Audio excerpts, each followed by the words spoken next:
Hello and welcome to the India news destroyer. This is Chetan और इस root की सभी लाइनें व्यस्त है क्योंकि पाकिस्तान में यात्रियों से भरी एक ट्रेन को हाईजैक कर लिया गया है और इसकी जिम्मेदारी बलूचिस्तान आर्मी ने ली है। इन्होंने करीब पाकिस्तानी सेना के 20 जवानों को मौत के घाट उतार डाला है। इनका ये भी कहना है कि अगर इनकी मांगे नहीं मानी गई तो इस ट्रेन को ये पूरी तरह ब्लास्ट कर देंगे। बहुत ही बड़ी ये न्यूज है क्योंकि अमेरिका ने कुछ दिन पहले ये वार्निंग दी थी कि पाकिस्तान में कुछ बड़ा होने वाला है। इस वक्त पाकिस्तान पूरी तरह से सदमे में है क्योंकि यहाँ पर जो सिचुएशन बनी हुई है वो ये दिखाती है कि पाकिस्तान के लोग कितने असुरक्षित हैं। ट्रेन में करीब करीब 450 लोग सवार थे। फिलहाल आधे लोगों को रिहा करवा दिया गया है क्योंकि पाकिस्तानी आर्मी वहां पर ऑपरेशन चला रही है, लेकिन बलूचिस्तान लिबरेशन आर्मी ने ये बोला है कि अगर इसमें किसी भी तरह का सैन्य हस्तक्षेप जारी रहा तो बचे हुए लोगों को भी मौत के घाट उतार दिया जाएगा। बड़ा सवाल ये है कि ये सब हो कैसे गया, कैसे बलूचिस्तान की आर्मी ने इस घटना को अंजाम दिया। कहानी कुछ ऐसी कि एक ट्रेन है जाफर एक्सप्रेस। ये जाफर एक्सप्रेस बलूचिस्तान के क्वेटा से खैबर पख्तून प्रांत के पेशावर जा रही थी। जैसे ये ट्रेन सुरंग के अंदर जाती है, बलूचिस्तान आर्मी ने ट्रेन की पटरियों को उड़ा दिया। आपने बॉलीवुड की बहुत सारी मूवी देखी होगी जिसमें डाकू लोग घोड़े पर आते हैं और अपने साथ गोला बारूद लेके पूरी ट्रेन को लूट लेते हैं। सेम यही स्टोरी यहाँ पर फॉलो की गई। लेकिन सवाल ये उठता है कि बलूचिस्तान आर्मी ने इस ट्रेन का अपहरण आखिर किया क्यों? देखिए, पाकिस्तान के पास बलूचिस्तान के बहुत सारे राजनीतिक कैदी हैं जो पाकिस्तान का विरोध करते हैं, बलूचिस्तान की आवाज उठाते हैं और पाकिस्तान इन्हें जबरदस्ती अगवा कर लेता है। बलूचिस्तान आर्मी ने पाकिस्तान से एक ही बात बोली है कि हम आपको 48 घंटे का टाइम दे रहे हैं।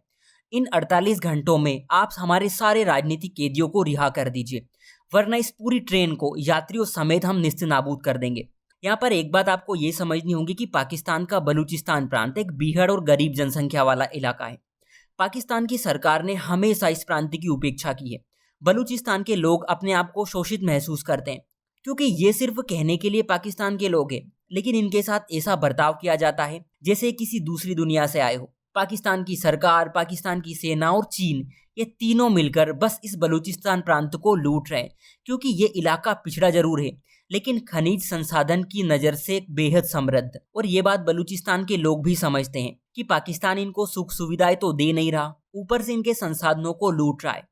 बहुत टाइम से इनके लोग पाकिस्तान की सरकार के खिलाफ आवाजें उठाते रहे, लेकिन इनकी सरकार, उनकी सेना अय्याशी में इतनी मग्न है कि उन्हें कुछ दिखाई ही नहीं दे रहा। बलूचिस्तान लिबरेशन आर्मी अपने प्रांत के लोगों की आवाज उठाती है, पाकिस्तान का विरोध करती है और इनका मकसद है कि पाकिस्तान, ईरान और अफगानिस्तान के कुछ हिस्सों को शामिल करके एक नया बलूचिस्तान स्टेट बनाया जाए। ये आर्मी हमेशा पाकिस्तान के सुरक्षा बलों को निशाना बनाती है, चीनी परियोजनाओं को निशाना बनाती है क्योंकि इनके लिए वहाँ कुछ है ही नहीं, ना स्कूल है, ना अस्पताल है और ना ही लोगों की आजीविका।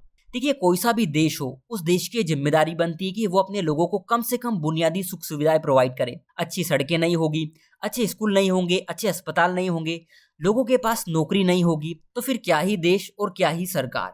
और अजीब बात तो ये है कि जो पैसे इनकी जिंदगी को अच्छे बनाने के लिए यूज किए जा सकते हैं, उन पैसों को पाकिस्तान आतंकवादियों की झोली में डाल रहा है। आपने बेल्ट एंड रोड इनिशिएटिव के बारे में सुना होगा, जिसके तहत चीन पाकिस्तान इकोनॉमिक कॉरिडोर बनाया जा रहा है। ये बलूचिस्तान से होकर भी गुजरता है। अब दिक्कत ये है कि बलूचिस्तान आर्मी ये बोल रही है कि यहाँ पर चीन कोई विकास नहीं कर रहा है, बल्कि बलूचिस्तान को अपना उपनिवेश बनाने की कोशिश कर रहा है, जिसमें पाकिस्तान की सरकार पूरी तरह इन्वॉल्व है। और इसीलिए आप देखोगे कि हर कभी इन परियोजनाओं में काम करने वाले चीनी लोगों पर बलूचिस्तान आर्मी बुरी तरह से हमला करती है। देखना दिलचस्प होगा कि आगे क्या होता है। सो आज के लिए इतना ही। Take care and thank you.